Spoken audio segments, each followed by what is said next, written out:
What's going on, Minties? The Uncanny Omar here from Near Mint Condition, and today I'm going to do a comprehensive reading order of Avengers West Coast, or West Coast Avengers. Which is it? And why is it different sometimes? Well, stay tuned to find out. Alright, let's kick this off where it all began. Avengers West Coast Avengers. This is the first omnibus. These stories have been collected in epic format, and they've also been collected in the Marvel Premiere hardcover format. But this is the way that I've been collecting them. Again, there were two covers, but you all know how I like the non-classic cover, even though this one here is Greg Land. By the way, before I get started, I did want to say a huge thank you and shout out to our existing patrons that voted for these. Every month we have a reading poll on our Patreon, where our patrons vote on the next reading order for the month. So if you want to find out more about that, that is in the descriptions down below. So this is where it all began. This is Volume 1, the formation of the West Coast Avengers. So this is pretty much where Hawkeye ended up splitting from the Avengers and then sets up shop in California. This collects a lot of the issues by Roger Stern when he was on the Avengers title, but really who's behind the West Coast Avengers is Steve Englehart. Now, I know Roger Stern wrote the miniseries, but Steve Englehart is really the heart and soul of the Avengers West Coast. So, let's see. What does this contain? This particular volume contains West Coast Avengers, because that's what they were known at the time, 1 through 16. That's the ongoing series. It includes the 4-issue miniseries West Coast Avengers. That's the one that's written by Roger Stern. It also includes the Vision and Scarlet Witch 2-issue miniseries in here, Avengers Annual 15, West Coast Avengers Annual Number 1, material from Avengers 239, 243, 244, and 246, and then material from Avengers West Coast 100, which is all the way almost towards the end of this run. I think to me, this was such a unique take on Avengers. It was hokey, but for some reason, Englehart made it work. So yeah, Hawkeye ended up splitting from the regular Avengers, and then he sets up a new Avengers team in California. And that team includes Tigra, Wonder Man, Mockingbird, an all-new Iron Man, and eventually others join the team too. And it's funny when I look back at these issues and looking at these characters, a lot of these now are like grade A Avengers, right? Back then they were like B and C listers, but some of these characters these days have just blown up and are considered grade A Avengers, if you will. But this is where it all began. A lot of these issues were drawn by Al Milgrom, Carmine Infantino, Bob Hall, and who else was it? MD Bright, Mark Bright. So there's a lot of talent. Joe Sinnott, I remember, who used to ink a lot of the stuff that Jack Kirby did. He did a lot of the finishes and inks for a lot of the big chunk of Avengers, or West Coast Avengers, rather. So this is where it all began. And like I said, these are available in trade paperback and in Marvel Premiere hardcover edition. And continuing with Volume 2. Now, some of this stuff, again, collected in Epic collections and also as the Marvel Premiere hardcovers. This continues the Steve Englehart story, but he does end up leaving towards the end of this particular volume. I think it's Tom DeFalco that ends up taking over for a couple of issues. Al Milgrom is still on artwork, and then we have, who else? I think like John Romita Jr., Jackson Guys, they do a few of the annuals. So the contents of this particular volume are West Coast Avengers 17 through 41, the annuals 2 and 3, Avengers Annual number 16, Fantastic Four Annual number 19, and Doctor Strange number 53. Now, one of probably the story here that stands out to me the most is the Cross-Time Caper. It's a story that spanned decades of Marvel history and continuity, and it was all just masterfully scripted and plotted by Steve Englehart. Now, as a kid, I don't think I appreciated Al Milgrom. As a matter of fact, he was the main reason I stayed away from these books. I don't know, his artwork never grew on me. But I think the older I got, the more I appreciated. Let's get some Al Milgrom stuff. There were some annuals back there. The older I got, the more I learned to appreciate his artwork and just how fast he was. And I say like he was because he's still around. But he was just so quick on these. He did a lot of the layouts, and like I said, a lot of people did the finishes. But I don't know. To me, as a kid, it was just this guy's art style is not for me. I was a bigger fan of people like John Byrne, Dave Cockrum, Jackson Guice, John Romita Jr., and for some reason, just Al Milgrom kind of got lost in there. But it wasn't until I got... That is a really cool cover. It wasn't until I got older, yeah, see, he's doing just the layouts, that I learned to appreciate just how quick he was. Because he was working on this, and then there were other titles that he was working on too. So it wasn't just this. But I really like the layout of his panels. Like, that's the stuff that I've learned to appreciate over the years. Mockingbird. So that's the team is still Mockingbird, Tigra, Wonder Man, Moon Knight. Characters like that come in and out. But this is basically the main team right here still. Which takes us to this omnibus right here. This is Avengers by John Byrne omnibus. But what it really is West Coast Avengers Volume 3. So let's look in here. Look at these wonderful, awesome pictures that John Byrne added to the book. See what I mean? This is the stuff. Like, I remember the John Byrne stuff so much more, even though the guy ended up leaving before he wrapped up his story. But we'll talk about that here in a second. Just look at that, the amount of detail he has when he took Vision apart. So, this particular volume, this omnibus, collects West Coast Avengers 42 through 46. Now, that title is about to change, because as of issue 47, it is known as Avengers West Coast. So keep that in mind. It's West Coast Avengers 42 through 46, and then Avengers West Coast 47 through 62. So if you've been keeping tabs, that's a hell of a lot of Avengers West Coast collected in collected editions, because it also includes the 4th annual, Avengers 305 through 318, annual number 18 of Avengers. But it's awesome that we got like a big chunk of John Byrne stuff, because at the time he was also doing this book right here. What really stands out about this is, of course, the Acts of Vengeance, because if you have the Acts of Vengeance omnibus, or if you know just a little bit about what that is, it was a big Marvel crossover event. But really what it was an Avengers and Avengers West Coast event, because that's where the main story took place. And if you've never read it, I'm not going to give away what happens or anything, but that is where the main story is. So if you've never read or don't have that, read this or try to find this particular omnibus. And it also has Red with Scarlet, the storyline where Scarlet Witch goes crazy. So here's part of the Acts of Vengeance storyline. Like I said, look at the amount of detail that he puts into these panels. John Byrne, man, he was killing it back then. He's not only writing this, but he's also writing Avengers and then drawing West Coast. So Paul Ryan and Tom Palmer were doing most of the artwork in the main Avengers book, while John Byrne supplied the artwork for the West Coast. So, a big chunk of Acts of Vengeance and then Darker Than Scarlet are all in here. But then Byrne just dropped off the book in the middle of the story. Like, I think 57 is his last issue. So this issue right here, in the middle of this story that he's telling about Scarlet Witch kind of going bad and going crazy, he dropped off the book. So it was up to, I think Fabian Nicieza came in, and then Danny Fingeroth. I want to say they are the ones that stepped in. Let's see. Fabian Nicieza, yeah, he stepped in. And this story has nothing to do with that storyline with the Mortis and Scarlet Witch and Magneto. I think that's not resolved until Roy Thomas ends up taking over the book. Let's see. West Coast 59. So I think that's in issue 60, if I'm not mistaken. Because this one right here, yeah, Danny Fingeroth. So they stepped in at the last second to just write 2 issues that had nothing to do with the ongoing storyline. But then Paul Ryan added to the pencils, too, of Roy Thomas's book. So let's see. So it's a very Byrne-ish kind of look, as you can tell. Maybe they wanted kids like myself to be like, no, John Byrne's still in the book. But this is Paul Ryan drawing it. And yes, by now, they're going back to that storyline of Scarlet Witch and Magneto and Immortus. So it's this again. But now it's Roy and Dan Thomas writing it with Paul Ryan on pencils. That's what I remember the most about that run, that John Byrne just left. And I don't think I ever knew. So if you know in the comments down below, please let me know why he ended up leaving the book. I love this time, Cersei.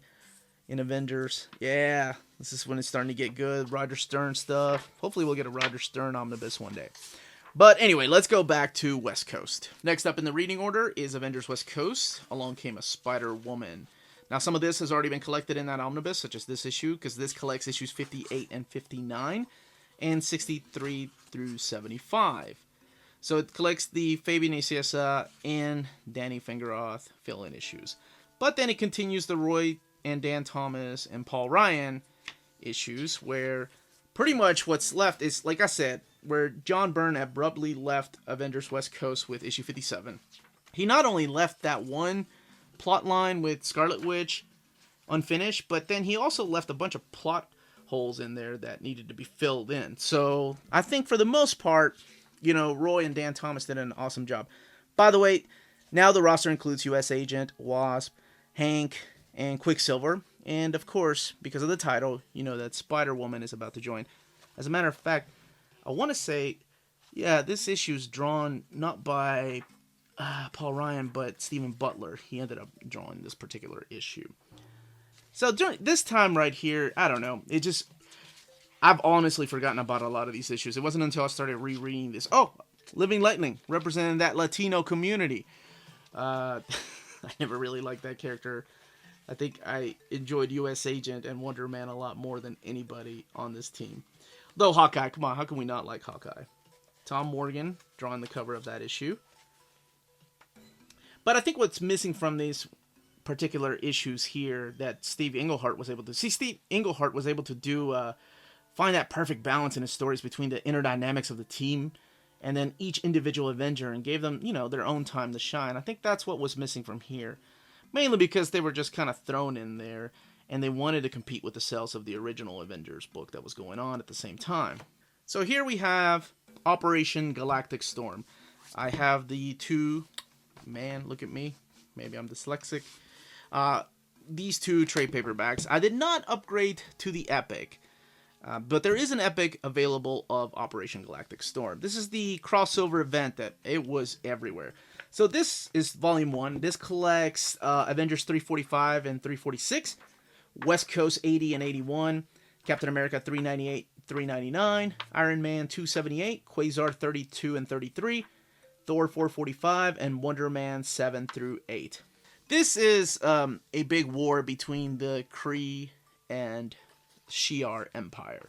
So, you know, we've had the Kree-Skrull War, but now it's the Kree and Shi'ar. And the only spoiler I will say about this, I love this. This to me was so much better than Civil War. You know, you can probably disagree with me in the comments, but this had a lot of things going for it. I love a lot of the artwork in here. Wonder Man's... but you know what? It's not a review of the book. It's just an ongoing. So, sorry. This Volume 2 right here collects Avengers 347, Avengers West Coast 82, Captain America 400 and 401, Iron Man 279, Quasar 34 through 36, Thor 446, Wonder Man number 9, and What If 55 through 56. The reason I did not... Look at this. This is what I was talking about the artwork, though. I will point this out. This is Greg Capullo. Early Greg Capullo, inked by Harry Candelario. I love this stuff. We need more Quasar. I'd love to have more of Mark Gruenwald's Quasar. Maybe an omnibus one day. Where was I? What was I talking about? Damn it. I get lost in my own thoughts sometimes. The reason I didn't upgrade to the Epic was because the Epic is missing an issue of Captain America, which I'm sure will be collected in its own Epic, 401, and then the 2 What If issues. That's why I didn't upgrade. Next up is Avengers Ultron Unbound. Now, this particular collection came out right around the time the Ultron, Age of Ultron came out. So, it was a good thing because it continues the collected editions of Avengers West Coast. So, this collects Avengers West Coast issues 89 through 91 and annual number 8. It also contains the Vision miniseries, which I thought was kind of interesting to put in here, but it was probably the best place to put it in. Roy and Dan Thomas are still writing it, and if you've been keeping tabs, the orphaned issues are issues 76 through 79 so far that have not been collected anywhere. So, this particular collection, it starts with War Machine joining the group, and then Living Lightning ends up leaving and going to college. And then, spoilers, Ultron is unbound.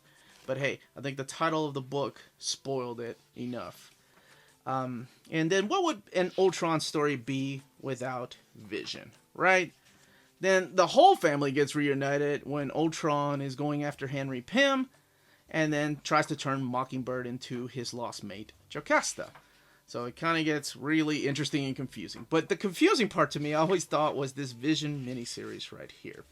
That is Steve Epting right there on the cover, but he did not draw the inside. The inside is Manny Clark, who has like a Mike Del Toro Jr., Jim Lee-ish look to his art. The art is like, I mean, that's straight up a picture of Psylocke right there from issue number 6, where she's holding the swords. Any X-Men experts out there, they could probably tell you. But anyway, there were a lot of Jim Lee copycats back then. And this guy apparently was one of them, because I've never heard of him. Watch him be a storyboard artist. Where the hell was I? Oh, yes. This is a really weird miniseries. Because it's kind of difficult to follow, because during this time, like, Vision is suffering from some sort of like mental breakdown, and we see him experiencing just like different personality changes. I can follow a story, but I remember reading this and I was so confused. I was like, this isn't anything like Vision at all. Taking us to the last and final Avengers West Coast in collected editions, and yes, that title is a bit of a spoiler. So this is Death of Mockingbird, collecting Avengers West Coast 92 through 100, and issue 102. So where's 101? I'll show you here in a second. But this is the death of Mockingbird. The sales of the book were starting to go down, and oh, actually, yeah, this is during the time when Clint is not even Hawkeye. He's having like a crisis of conscience. He's Giant Man. So then there is a cool fight between him and Hank in here. But anyway, this particular volume is the West Coast Avengers confronting Dr. Demonicus, who has his own island and is trying to summon a demon. With a name like that, go figure, right? And then facing Satanish and Mephisto.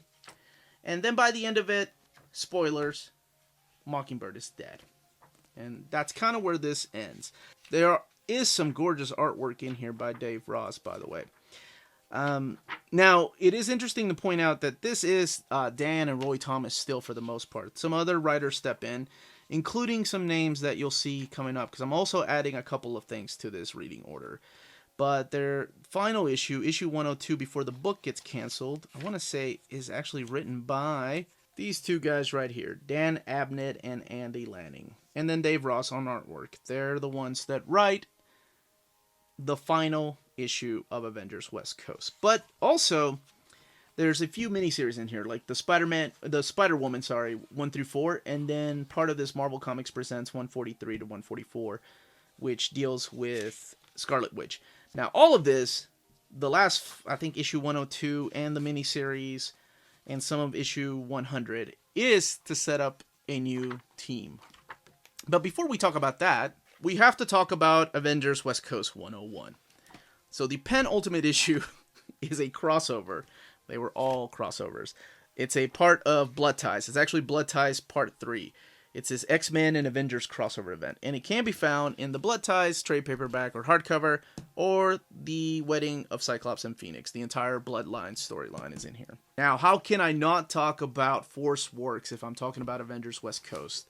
So think New Mutants meets X-Force. That's what this served to do, its purpose. So it is written by Dan Abnett and Andy Lanning, the same people that did Annihilation Conquest, and just brought us those wonderful cosmic books. Stay on target. This collects XForce Works 1 through 11, issue 12, issues 13 through 15, and the Ashcan edition, which is kind of like a prequel to what the book is. Most of the artwork in here is done by this guy named Tom Tenney. This guy, Tom Tenney. Now, I don't know what happened to this guy afterwards, but as a kid, I absolutely loved his artwork. It was so different and so detailed in the wrong kind of ways. None of the details makes any sense. I have no idea what ended up happening to this artist. Actually, that's not him. That's Jim Calafiore, I believe. Yeah, Jim Calafiore.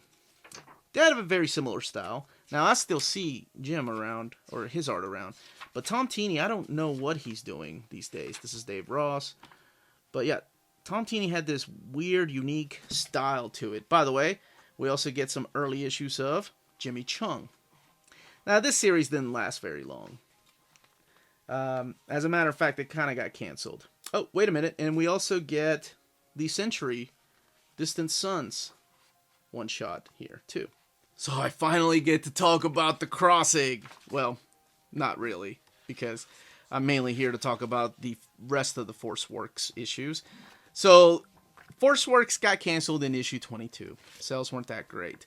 But the rest of the issues have been collected in here, in Avengers The Crossing, the Omnibus. So this omnibus collects the Age of Innocence, Rebirth of Iron Man #1, Avengers The Crossing #1, Avengers Time Slide #1. So The Crossing was like Alpha, Time Slide was like Omega. Avengers 390 to 395. All artwork, by the way, by Mike Deodato Jr. there. Also a young Jimmy Chung on art. And then, like I said, Dan Abnett and Andy Lanning on writing duties for most of this stuff here. Bob Harris, Terry Cavanagh. Iron Man 319 through 325. XForce Works 16 through 22. So those missing issues. And War Machine 20 to 23. I think Ed Bennis does some of this stuff in here too, I want to say. But yes, Iron Man goes bad, and okay, not all the artwork is great, forgive me. But this is where you find the final issues of XForce Works. Yeah, Iron Man goes bad, that's all I will say about the book. But we're talking about XForce Works. So by now, Dan Abnett and Andy Lanning are wrapping up their storylines with some of their characters they've introduced, like Century. And it all comes to an end here with the final issue, issue 22. And that, as they say, is that. And that was the comprehensive reading order of Avengers West Coast. Let me know in the comments down below if I left anything out, or maybe one day we'll get those orphaned issues collected. And like I said, I also included XForce Works because I think that was a pretty important era, and I think by now you all know how much I love The Crossing. I may be the only one out there. No, surely not. I can't be alone, guys, right? Anyway, thank you very much for watching. Again, thank you very much to our patrons for voting for this. Next month's reading order has already been voted on, so stay tuned in November for that. Again, this was the Uncanny Omar. Don't forget to hit that like, subscribe button. Check us out on Patreon and on Redbubble. And again, remember, if it's classy and cool, it must be near mint.